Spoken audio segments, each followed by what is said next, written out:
Kia ora, welcome to Coffee with a Coach.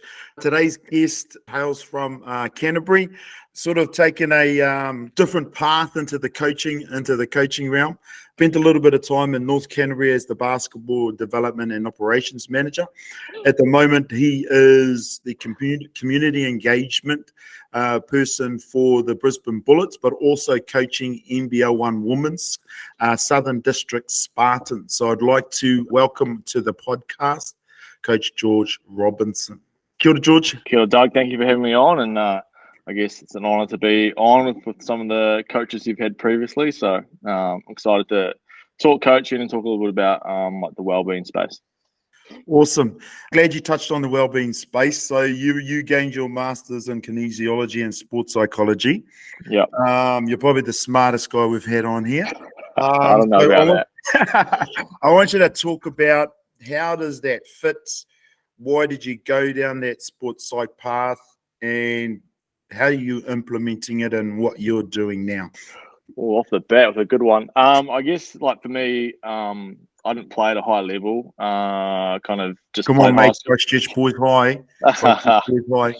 We won some things, but I wasn't like that NBL, NZNBL level player. But I guess so. I went kind of just to school, and America wasn't really an option kind of when I was graduating. So I just went to Otago and ended up landing on a PE degree, and kind of got involved with coaching with Brent Matahari down at Otago Boys. And there was something about those PE classes, and then working alongside him and Gavin Briggs, that was kind of like, there's more to this than just, I guess, the X's and O's. And kind of through that, I was like, how do you get the most out of the people that you're coaching? And around that time, Dr. Wade Gilbert from Fresno State, America, became quite a big name in the coaching education space. And I guess an opportunity came up there to go and learn from him and do my master's under him. And alongside that, I was kind of like, well, it's America. It's the mecca of basketball as such. So I'll be able to do some basketball. I'm over there. And kind of through that, managed to get enrolled in my sports psych degree for my master's. And then I was a graduate assistant with the women's team over there for a season while I was studying. But the main purpose was to go over there, learn more about like the art of coaching. How do you get the most out of your athletes?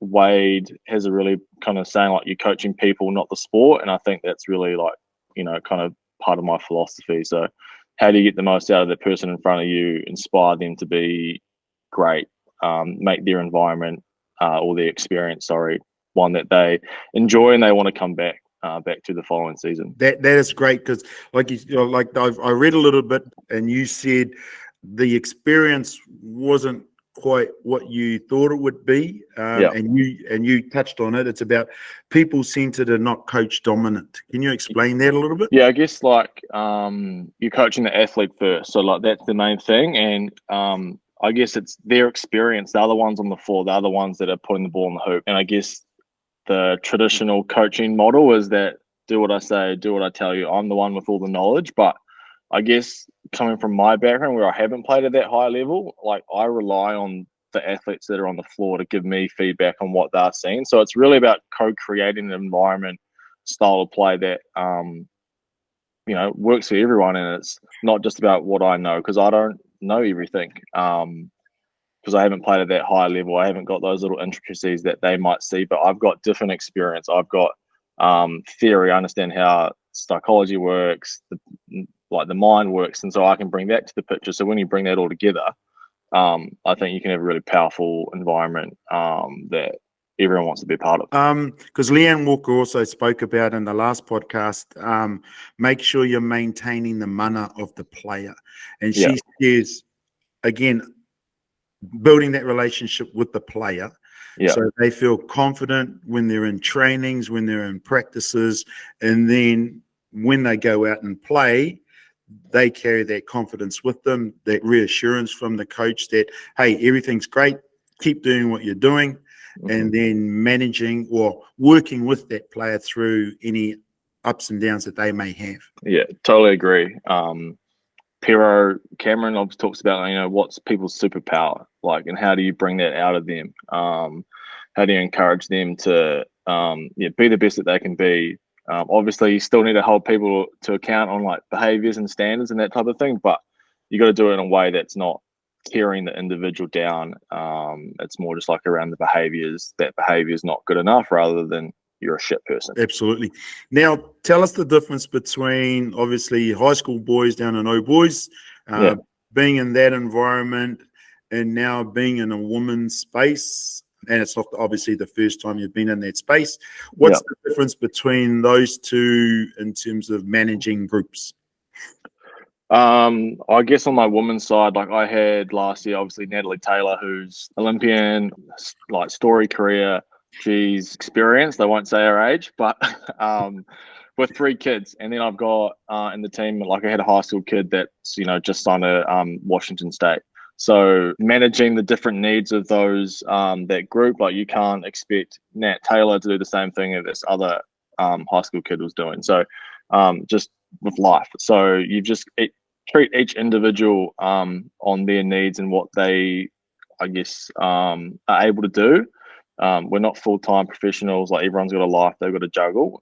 So you've got to work with each individual to make it work. But then there's got to be some non-negotiables around the team environment. But if there's, for example, people can't make it because of family stuff or kids, like being clear with this person isn't here today because of this, so other people aren't thinking there's different treatment or whatnot. Like everyone is treated equally in terms of the respect and like autonomy and all those things, but some people have different situations going on that need to be managed. So you're juggling from a high level player to a high school person, with a person who has families and a person who doesn't. How do you sort of maintain that line? Because obviously you want to make sure as a coach, and especially at the level that you're coaching at, that everyone's on task and everyone has their roles and responsibilities within the group. Can you talk us through, say, how do you manage that relationship? I guess it's understanding why they are playing as well. So like that way, like Nat's why is completely different to the imports that we have on the team, and like the young girls that's going to college. And so it's connecting with that why and then helping them I guess achieve that. So when Nats is around, playing for fun with her friends, still competing, like she's super competitive, but it's that social aspect that sport still gives her. And she's playing for her family. The other ones, I want to learn, I want to get better. So now if you can fulfill those needs that they are after within their why, I think that's how you can kind of build that relationship, I think. And then alongside that, like we, as a group, and this is kind of the sports psychology side of things coming in, like that self-awareness of why you're playing is really important, so that your identity is not just I'm a basketball player. Like, why do I do what I do? What motivates me? So knowing that yourself, but then knowing why your teammates are there. And so we got the girls to, share their why they play, and some parts of that was emotional in the locker room, and people sharing kind of why they were there and why they were training twice a week after working 40 hours and all that. But I think then that helped everyone understand what people's motivations were for the season. And now, when, say Nat's late 5 minutes or 10 minutes because of the kids, and everyone understands like she's dealing with that, no one's mad about it, because like they're grateful that she's managed to show up, that type of situation. So I think really gives an understanding of what everyone's about. Because I always go back to what Wayne Smith said with his time with the Women's World Cup. Women want to feel good to win, but men need to win to feel good. And I think you've just hit it on the head. The understanding people's why in the ladies' locker room is far more powerful than in a men's locker room. They just want to know their job. What is their job? And then how can I do it better than the other person across from me? And then if we win, fantastic. Is that how you would see the differences? Yeah, a little bit, but I also think I'd be interested to see what it looked like in a male locker room around what does that sharing look like. And you start to see, drips and feeds of it around different sporting codes, there's an example of the Triple H session that some people do, where they share like their hero, hardship, and a highlight. And the AFL coach that's just signed in Gold Coast Suns, Damien Hardwick, I believe, like he talked about that, how they did that with them. There's an example of a Buffalo Bills head coach doing that with his players, and just, I guess, trying to shift the narrative around this masculinity and men don't talk about their feelings and whatnot, and trying to be a little bit more vulnerable in that locker room space. So it's starting to shift and happen. So just interested to see what it would look like in a basketball locker room. Yeah, that would be very interesting, because I've been in some, and they're short and sharp, and they're to the point, and then we're out to go and play. After a loss, it's shower change, pack up your bags, and we're out of there. We're going to deal with that the next time we see each other, possibly at a training. So it was quite interesting. How do you build that same environment for your coaching staff? Have you seen someone that sort of goes, well, you've been an assistant, to say, oh, I like the way they do things for not just their team, but for their coaching staff in particular, and how they navigate potential issues or obstacles that they've come across? I think the biggest one is obviously giving, and kind of my experience, I feel when I was an assistant coach, when I was given like autonomy to kind of go away and like do some things around whatever area that was the focus on, but also to kind of have that freedom to come back to the head coach with ideas or questions. And I think like working with Brent and Gavin down in Otago really solidified my opinion around, like, they were just super open. They were like, throw ideas at us, we don't acknowledge it in the middle of a game, for example, like we just whatever, but we've heard it and then we might implement it. Don't be offended by it, just keep throwing ideas out. And I think that kind of I guess mentorship in that space really kind of is how I'd like to be an assistant coach. And then I really tried to give Nick Fee, who was my assistant coach last year, like the autonomy to come with ideas and, you know, run with some stuff that, you know, so then that way he feels empowered that he can contribute and have a voice, because again, he has different experiences that I do. So how can we work together? That's perfect. Now just on that, I think you sort of, for me, it's that open-mindedness as a coach, whether you're an assistant or a head coach, to as an assistant, for instance, like you'd give your ideas freely, but don't take it personal if I don't use your idea. It's probably not what I want at the moment as a head coach, and then we can move on. Yeah, exactly. And I think, you know, if you're open as a head coach, like then that becomes an hour long discussion, maybe 2 hours if you're like, you know, coaches that like to talk. And then you just kind of hash it out, or like you revisit it later and you just kind of discuss the pros and the cons. And even in our Spartans, officers the other day, we just posed a question around, do you send a player left or right in the scout? And we were talking about this, everyone knew the player we were talking about, and we were there for 35 minutes discussing the pros and cons each way. So like, there's no right or wrong in some situations, just kind of what's best for that context in that situation. So. Yeah, absolutely, because those discussions can go on for a long time. Yeah. Now, as a head coach, how do you, like, you've given your assistants responsibility in terms of around their probably roles or responsibility. How do you take care of their well-being, understanding like your own background? Have you seen coaches sort of prepare coaches or make sure coaches are looked after? Yeah, I guess like because we're again semi-professional, like if something pops up and they can't be at training or whatever because life gets in the way, as long as it's like communicated in advance, like, hey, like do what you got to do to look after that side of thing. Like I'm not, no one's getting paid big money. Like it's not, we're not doing it because of that. We're doing it because we love the game. And, if you want someone to be at their best and they've got shit going on at home, like, and it's impacting them, maybe they're not going to be able to, be the best on game day or at training. So if they need to go do something that's going to help them be better for us selfishly, then go do that. But I guess as an assistant coach, like, I've been in some situations where everyone's just cooked, like they're burnt out, miserable, like it's not a fun environment to be around. And I guess that slog as such, and I don't know, like it's just, we're playing a game, like I don't understand why it should be treated as such. And I get there's money and winning and pressure involved, but at its core, we're playing a game. And so like if you're not enjoying what you're doing because of the environment and everyone's overworked, overtired, like those creative juices and all that kind of sparking conversations and those type of things kind of disappear, and everyone's just kind of in survival mode rather than thriving. So just on the back of that, because you said it's just a game, and you guys are semi-professional.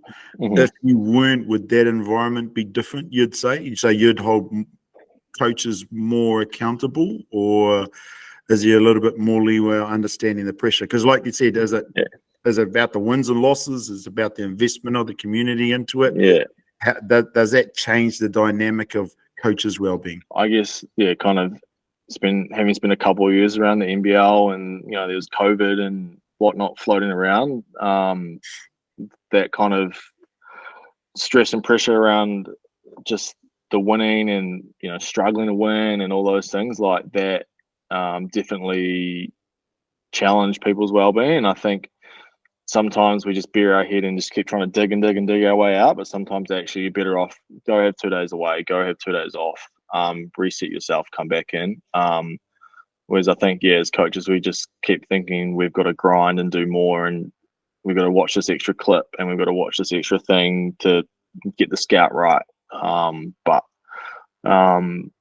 Cody Royal, who's a kind of author AFL coach, has written a couple really good books around this space, and he talks a lot on social media. But like coaches are performers. Like we need to be at our best on game day and at practice. That's our performance time. And we are the same as athletes. And so I guess if you're burnt out, you're tired, it impacts like 3 really core coaching skills. And so he talks about, the core skills are like noticing and being aware, communicating with your athletes, and then decision making. And so if you think about those are pretty key components of your day in and day out. Very key components. And if you're tired and you're burnt out, like you're not going to be good in those spaces. So you might miss body cues of your athletes, or your communication with them comes across as short and sharp. You're pausing on your decision making in timeout about what you're doing. So is it worth the extra clip and all like the less sleep if that's going to be the impact? And I think just trying to shift the narrative a little bit around like all the hours of video that we watch versus actually like how can I make myself best be prepared to be really good in these 3 spaces rather than 5 spaces, because I'm energized, I'm refreshed, I'm sharp with what I'm doing. Is that one little clip, is that one little thing extra going to impact the game that much, where you're going to be short on your awareness and what's ever happening? You're going to be short on your comms to not just the players but coaching staff as well, because you've been up sort of burning the midnight oil, and then you come to practice and like you said, you've got to be refreshed. So you've got to be able to have that management around yourself. And don't get me wrong, like double headers and those type of things, like sometimes like shit's just got to get done and you got to do it. But I think it's like when you've got that week, like how can you week between games, how can you find that time, look after yourself or give yourself an afternoon off so that you're refreshed for practice the next day. It was really interesting just listening to different coaches and podcasts. And one of the I'm so bad at names, but the guy that was the Broncos coach is now the Rabbitohs coach. He talked about that when he shifted up to Brisbane, he stopped doing the wellbeing pieces that he was doing down in his previous gig. He was with his family, so on when they were successful, so like on a Wednesday morning midweek, he would have the morning off, and he'd go for coffee with his wife, and then he'd go get a massage, and then he'd go into the office in the afternoon. But when he moved into the Broncos, like he didn't have his family around him, so he kind of just was office and hotel or his apartment where he was staying, and he kind of forgot that that well-being piece. And I think just that resonated with me a little bit, like how can you make sure that you're still doing your own bit so that you can help the athletes the best. In the environments that you've been in, have you seen coaches, head coaches or assistant have that well-being time for themselves? Not really, to be honest. Like I just I don't. It's, and sometimes the schedule's tough, but I think it's got to be a part of the schedule. Like rather than trying to work it around your schedule, I think including it in your schedule, making it, whether it's every Friday afternoon, I'm going to go to the driving range for an hour. I don't know, whatever it is, but just something like where it's actually built into your schedule, that everyone knows it's on your calendar, like that's coach's time or whatever, like no one contact them that type of space. Like I haven't seen it to that level, but I think that's where the level it should kind of get to. Yeah, I think so. It's especially at the professional level. Well, actually at any level of coaching, whether it be high school, semi-professional, professional, you need that time away just to have for you. My friend talks about 10,000 steps that he's implemented. So he's not standing around at practice. So he's trying to do two things at once. Plus it keeps his mind busy as well. If he's not doing anything in particular at the training sessions. So he's trying to do that every day just to help his own physical well-being. Yeah, good one for like kind of cheeky, but if you know, as a coach and you need to get your workout and you just kind of rebound for your worst shooter and then you get your steps up pretty easy. So that's a great idea. I got to write that one down. Yeah, joke around with some of the girls and be like, oh, this is my workout for the week, and it kind of they lock in that they start making some shots. But that's a good one. I hope you don't call them the worst shooters. Nah, it's implied. Let's talk about your mentors. You touched a little bit at Old Boys. Those two lads down there. They're pretty good blokes, and obviously giving you an opportunity to do what you want to do. Anyone else that you've come across or who you can chat to? Because I'm talking about mentors, and we don't want it to be a hierarchy system where I've got to talk to this person here because they're in that realm. It could be anyone that you trust. I have different people for different needs as such, and this would be kind of, this is based a little bit on research as well, like kind of who's in your support network. And there's like people there that you know, like for that emotional support, and that could be comfort when something's gone wrong, or they're kind of challenging your friend, like, I don't know about that, and they challenge you on it. Where there's like, and probably more historically, coaches would use like kind of the info type space around. It's like, how did you do this? What do you do in this situation? Any ideas on this? Like, how do you guard this action? Like that type of mentorship. And there's obviously like just like tangible mentorship. Like I wouldn't be able to go over to college in America if it wasn't for my parents being able to support me to do that. So everyone has different, I guess, needs in different times. So I kind of have, like a little, 6 or 7 people that I might reach out to depending on what I'm after. Like my wife's a clinical psychologist, so kind of any player type situations and how do I manage this, or how do I get the most out of this person, or this person's struggling. Like she's really good to talk to just because she's come from a lens that, no one else really comes from, and it's really powerful. And when you kind of listen to psychologists talk together, you're just like, why is this not more common practice in the coaching space? Like we are literally working with people and getting the most out of them, and they just speak too much common sense sometimes. It's like, anyway. But then like there was a situation last year with my roster where we had to unfortunately release a player to no fault of their own. It was my fault, and the GM's like we work in a point system and we didn't quite read the rules quite, so we went over the top of the point, so we had to release someone, and that was not a nice time at all. Like that really rattled me, but trying to talk to people like GMs and stuff like that in that space, just around how do you, like around the roster, like what do you think's best situation, because there was kind of different options we could do, and then just asking other people, like just from a person to person, like what do you think, like how's it going to impact the group, the locker room, and those things. So everyone's good, like different slightly views to help me make my decision that we had to make. And that was not fun, releasing someone for nothing they've done wrong. Because it's like you could have all the information that you need, but you've still got to have that conversation with the person across the table, and those things are the hardest conversations to have. And that kind of little 2-week period where that popped up, like I was pretty stressed and I wasn't in a necessarily good spot with that. And it's funny, like I was doing part of my masters, I did a research around wellbeing, and then when I came back to New Zealand, I did a project with Paralympics New Zealand around some wellbeing with their coaches leading into Tokyo, and a couple of themes came up. Was like coaches were stressed, but they're like, oh, my athletes don't notice, I put on a show and I like front and they won't notice. And then research would tell us that athletes 100% notice.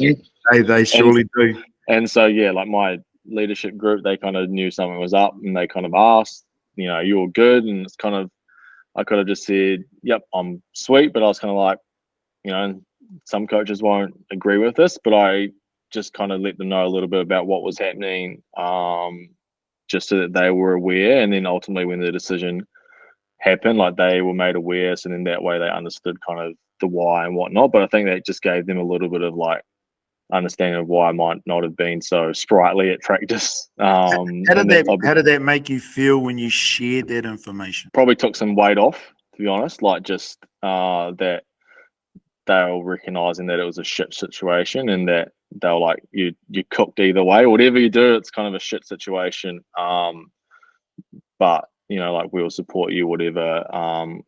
Because they understand that it's not necessarily like, it was just good that they understood what was going on a little bit. Enough that they didn't know everything, but they knew enough to like be able to understand the serious of the situation, but they also like understood why the kind of office and everyone was kind of a little bit scattered. Because like in certain situations, it's sometimes better to share not everything, but a little bit. So there's an old saying that a problem shared is a problem halved, and then it takes a little bit of weight on your shoulders, especially as the coach. Because Judd Flavel talked about emotional baggage, because as the coach of the team, you're speaking to every individual player as well as management staff and coaches. So you're carrying that stuff around with you. You've got to try and share that with somebody. Not necessarily, not everyone has a clinical psychologist at home that you can share that with. But my wife is not too bad of a listener, but sometimes it's a little bit too much for some people. Yeah, and I think that's probably something that like is a growth thing for me. Like sometimes my wife doesn't want to hear about basketball 24/7, and so learning to like I guess lean on someone else so that we can actually have normal conversations rather than basketball conversations, probably like a little growth area for me. Just so that basketball's not dominating like the dinner table conversation and that type of thing. Yeah, I know how that is, because being in hoops, we talk hoops, and I've got two young fellas and we talk hoops. So trying to find something else to talk about to keep that relationship strong too. Tell us about what are you doing outside of hoops? So what helps you relax? What's some of the things you've seen other coaches, like we talked a little bit about having some well-being time or some space for yourself. What do you do to get away from it all? I guess so. Like Razor Ray talks about building your shed. So like as an acronym. So S is sleep, H is hydration, E is exercise, and D is diet. I fail miserably at exercise. It's one like I don't know. I just don't do it. It's something that I get nagged about. I should do more of. But I guess the other three sides of that is something that I try and I think I'm pretty good at. So definitely getting like my 8 to 10 hours sleep, but I've got a little one on the way in a couple of weeks, so that's probably going to change. So I might need to find some other ways to top up that lack of sleep. But then like hydration and like diet, what we eat pretty well, and it's part of my well-being. Or if I'm stressed, like I enjoy cooking. So like getting in the kitchen, just that kind of process where you're in your own world, like you're just kind of following a recipe, or you're just being creative, throwing some things together, and then it's I guess part of why your coach is serving people and giving to others. So cooking kind of fills that need a little bit as well. Like you're creating something for your family or friends, and you kind of just like giving back to them in that way as such.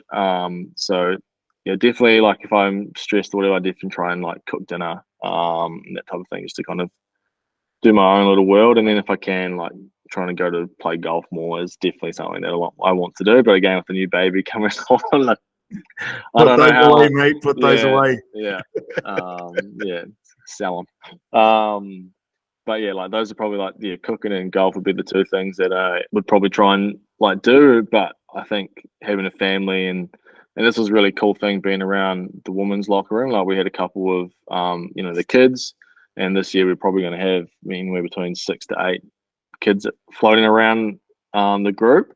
And I think it just instantly changes the dynamic of the locker room when they come in. Like, yes, you lost, but the kids come in and, like the players are instantly switch into mum mode. They've got to breastfeed. They've got a nappy change. They've got to whatever. So I think, again, like realizing that, yes, we play to win and it's super important, and that hour and a half, but you know, like everyone else has got life, and so the game is just part of that life experience. And so dwelling on, you know, and spraying people after a game when they've got babies in there, that's not it. So I think it helps really kind of just give perspective about what we're doing. So I'm kind of looking forward to seeing how having a kid around at home just changes, how I am, I guess, after a game, before a game, around like kind of stewing over things as such. Yeah, because I know when kids were smaller, you'd used to coach a game and then come back, and then it's like they don't even care. Yeah. Like, you're just that guy. Where you been? What are you doing? It's playtime. It's go outside and kick a ball or shoot a hoop. So it's definitely a different environment when you do have kids in the locker room, because it makes it feel a little bit, yep, it is a game. We won or lost. That sort of is irrelevant in that moment in time. It makes it a fun dynamic too. You know what they're going to throw up. So now, practice. In the NBL one space with the women's, we talked a little bit about the environment, but the wins and losses. Yep. How does that weigh on a coach's shoulders? Yeah. And obviously making sure we keep an even keel around that space, or is that something different? No, I think it's, I guess to me, like trying to react the same wins or losses. Like obviously you want to encourage and be positive and encourage those behaviors that you want to see. But I think like if you're like riding the wave of wins and losses and you're doing an extra long 40-minute video session after a loss, but you don't do it after a win and all those things, I think obviously that's sending different messages. And I think your players pick up on like that side of things. So I think if you're trying to keep it like consistent, it's like routine for us. Like we play a Saturday game probably, so our Tuesday practice is kind of like review and anything we need to get better at from that game. We watch the review video, and then Thursday is like scout and kind of game planning. What do we need to? How are we going to take a coverage for the next game, etc., etc. So trying to keep that consistent rather than all of a sudden going, "Oh, we were so shit on Saturday. We're going to come in on Sunday and watch video." Like, I think that's it just messes with the players too much. I think trying to keep it consistent and just so they know what's coming and they can prepare and they're mentally ready and all those types of things like is really important. Just with wins and losses, trying to keep it, do what you do the same regardless. And does that help with that process? Does that help you keep an even keel? Obviously, I think so, because I'm just watching the video from how can we just get better, rather than why did we lose or why did we win. I guess that is a side of it, but I think for me it's just like how can we only train twice a week. We don't have these, so every opportunity is just to try and chipping away, getting better for the postseason or back in the season. So that was kind of my mindset, like how can we get better attacking this coverage? How can we get better at defending this coverage? And it may have meant we lost the game or we won the game, but it's still like, was it good enough for what we want it to be at the end of the season in those games that matter? So how can we just keep learning was kind of my mindset throughout. We're quite a young group as well. So how can we just keep learning and chipping away? Was kind of like the mindset. And I think it's tough when you're in the moment to, okay, then win or loss, let's focus on getting better rather than either celebrating that win too much or just being grumpy with the loss. Just trying to have that even keel, which is, I know it's tough because that one game might get you into a playoff or into a better seeding or into a better position. So it's definitely something hard to navigate. Any one of your mentors, have you seen them navigate that really, really well? And is that something you've taken on board? Yeah, probably like Brent's obviously very out there in his white shoes on game day, but like again, like he's pretty consistent in what he was delivering. Gavin was, very much the same, like just methodical, doing what we're doing. So I guess probably just observing that behavior without really realizing it, I guess, probably shaped a lot of what I was doing. And then I guess when I played as well, like I didn't have a yell and scream reactional coach. Like it was Ian Simpson was very like again, like methodical. He's just kind of getting better. This is part of the process. Wasn't reactionary to stuff. It was definitely like more like thought about why am I measured approach to what you're going to do kind of thing, which is what I try and, I guess, do in my own craft. But in saying that, there's nothing wrong with celebrating the good moments. And there's Yep, you're right. You're right. Yeah, you gotta sometimes show that, extra passion. And there's a photo that's floating around of a game winner that Nat Taylor hit, game 1 or 2 of the season last year, and our whole bench is going crazy, and me and Nick Fee are jumping around like, heads cut off. But I think like that, at those times, like showing that emotion in a positive way is really important, that you show your players that you care, and that you're in it with them. Oh, absolutely, because you got to have that passion for that and share that, and I think that's on your Twitter account too. That little image that I saw. Yeah, it is. It's quite nice. It's quite nice. Now, did you see? And we talked about mentors and how they deal with winning and losing, because I know the US college system is quite cutthroat. Yeah. Talk about your time when you're in the US and you were with the Fresno State team. Yeah. It's going to stretch my memory a little bit, going back to like what the day in and day out was. But I guess I remember how I felt, I guess, around that time. And just kind of coming back to circling a little bit back about the start about like being valued in those types of things, and understanding like how you can help in your roles and your responsibilities, and just being recognized for the work that you're doing. Like those are probably like the kind of takeaways from that that time, and shape kind of how I want it to look rather than don't want it to look like. But in terms of like the wins and losses, like there's a lot of pressure and money involved, and there's pressure and money involved in NBL over here as well, in the with the Bullets, and so that can definitely affect people. And I've seen kind of how much that definitely affected people the last couple of years over here. And it's a shame seeing like great people just not shallow themselves, because they're just surviving day in and day out rather than thriving. Yeah, and again, from a person outside looking in, it seems like a great environment to be in, but sometimes the pressures of winning and losing, even at the college level, but even at the NBL level, can be quite tough on people. Yeah. That's the thing. It's like people, even the players, like they feel it. And guys last year on the squad, like they felt every bit of what was happening, and it was chaotic, and it was just hard for everyone to be their best. And it's really nice to see just smiles around the club this year, and everyone's in it, and there's just a different direction, and it's crazy how much just more energy's around. And seeing the two contrasts is really kind of cool for like a learning perspective and what you want. But it also gives you kind of when you've got it good kind of thing. Yeah, and that's the hardest thing that all coaches are trying to get, is that good feeling, that good vibe, that creating a great culture, which is sometimes the hardest thing to get. Yeah, and Justin's done a great job of that. Justin Schuller coming in and kind of shifting the narrative around the club the last couple of years, and moving. It's got the same Bullets move forward. They don't go backwards, sideways, and so I really like that kind of how can we keep moving forward and getting better, and just growing the club on and off court. Yeah, and just and we talk about it as coaches, it's the outside noise that sometimes influences decisions and judgment. But when you're in the heat of the moment and your circle's quite tight, it doesn't really matter about that stuff. And it's trying to get that circle of trust and buy-in. Well, Judd talks about 2 feet in. Make sure you can get 2 feet in, and then that's no matter what's happening around you, you're going to be tight as moving forward. I've got quick fire 5. So I've got 5 questions. Leanne Walker was not great at it. She took a long time. She sat on the fence on a couple of questions. But I've got 5 questions for you.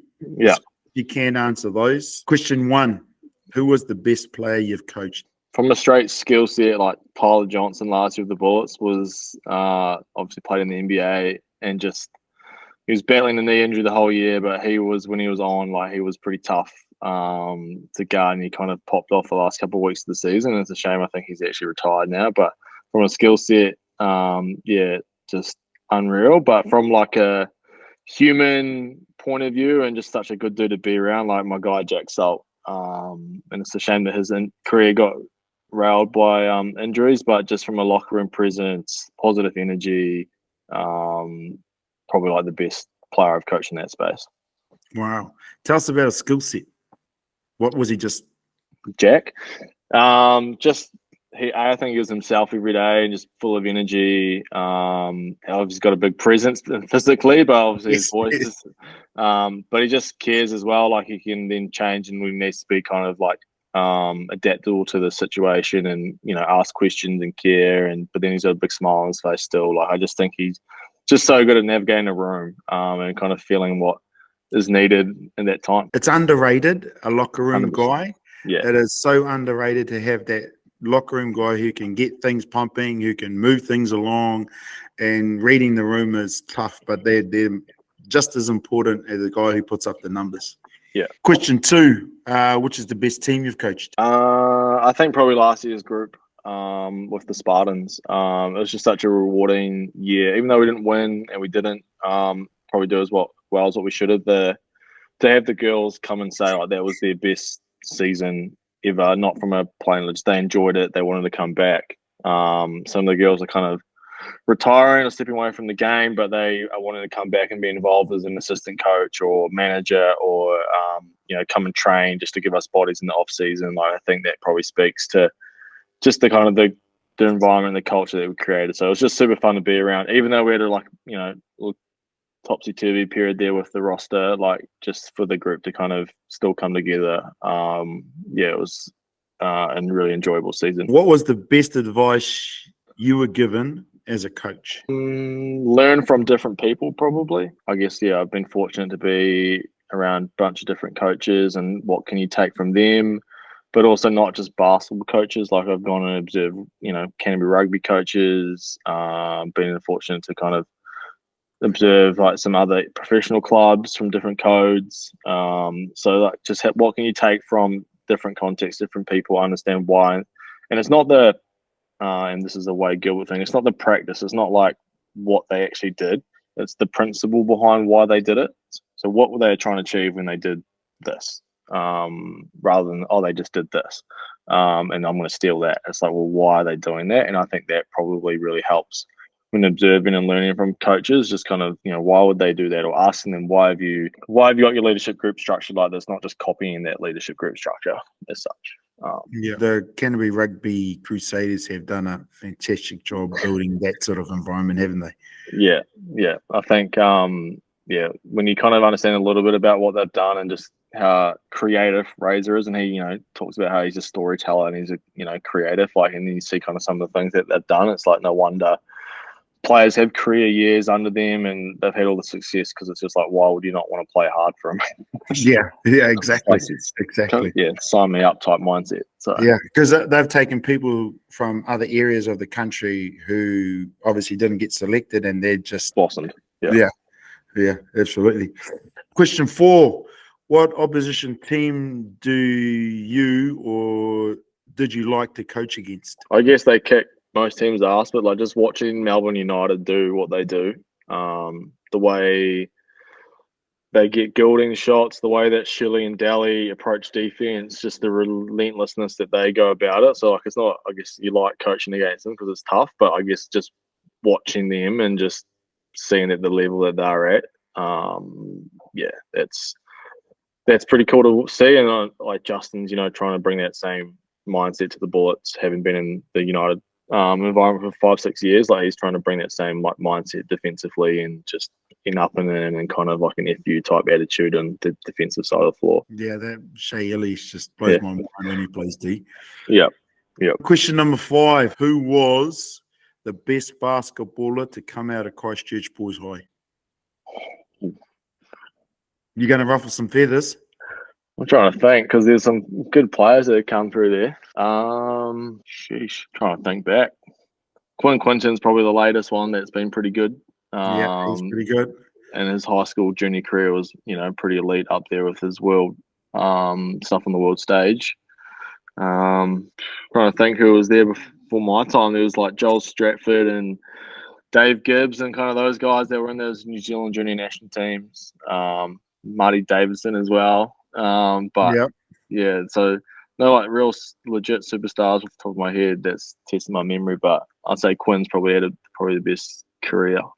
Yeah, he definitely has, and obviously a couple of niggles and injuries, but he's stepping into the coaching framework, which is pretty cool because he's definitely an IQ guy, and his skill set is pretty elite. Yeah, and he's got good people down in Christchurch, you know, with Adam and Judd and that kind of whole setup down there. Like he's got some good people that he'll learn from, I'm sure. No, he definitely will. Last question. You're still young, but young George Robinson walks in the gym, first time coaching. What sort of advice are you giving him? Probably like, you know, I'd still try and give this to myself today. Probably is just like to back yourself. Just I guess my thing is like, you know, not imposter syndrome, but like sometimes you feel that for sure. And you know, do I really belong here? Can I coach these players? And I'm like, just back yourself probably, and like you know your shit, like you put in the work, kind of thing, and just go and be confident in what you're doing and your delivery. Then the players will respect it for you, kind of thing. Perfect. Because again, a lot of coaches have said that: back yourself, believe in yourself.